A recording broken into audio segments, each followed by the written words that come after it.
மட்டக்களப்பு மாவட்டத்தில் உள்ள நகர்ப்புறங்களிலும் குரங்குகளின் தொல்லைகள் அதிகரித்துள்ளதாக அப்பகுதி மக்கள் கவலை தெரிவிக்கின்றனர். மாவட்டத்தில் அமைந்துள்ள களதாவளை, களுவாஞ்சுக்குடி, தோற்றாத்தீவு, மாங்காடு, செட்டிப்பாளையம், குறுக்கன்மடம் மற்றும் வெள்ளாவளி போன்ற பகுதிகளிலும் குரங்குகள் கிராமத்துக்குள் உட்புகந்து பயன் தரும் மா, தென்னை, வாழை உள்ளிட்ட பல்லாண்டு பயிரினங்களை சேதப்படுத்தி வருவதாக அப்பகுதி மக்கள் தெரிவிக்கின்றனர். இந்த நிலையில் அப்பகுதியில் செய்கை பண்ணப்பட்டுள்ள கத்திரி, வெண்டி, புடோல், மிளகாய் உள்ளிட்ட பல மேட்டுநில பயிர்களையும் இவ்வாறு குரங்குகள் அழித்து வருவதாக அப்பகுதி விவசாயிகள் கவலை தெரிவிக்கின்றனர். எனவே குரங்குகளை அப்பகுதியிலிருந்து அப்புறப்படுத்தி தாம் சுயமாக பயிர் செய்து வாழ்வதற்கு தடையாக உள்ள குரங்குகளின் தொல்லைகளில் இருந்து விடுபடுவதற்குரிய வழிகளை ஏற்படுத்தி தருமாறு அப்பகுதி மக்கள் வேண்டுகோள் விடுத்துள்ளனர்.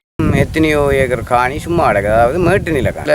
அதுக்கு முக்கியமான ஒரு காரணம் இந்த குரங்கு. இப்போ அரசாங்கம் சிறு தோட்டங்கள் இந்த மக்கள் வளர்ச்சி பாதைக்கு அது இது என்று சொல்லி பயங்கரமாக சொல்கிறாங்க. ஆனால் இங்கே பின்னடைவை தான் கொண்டு வருது. அதுக்கு காரணம் இந்த குரங்கும் ஒரு பெரிய பிரச்சனை. மேட்டு நில பயிற்சின்றது இவ்வளோ பார்த்தா தெரியும். எத்தனையோ ஏக்கர் காணி சும்மா அடக்கு.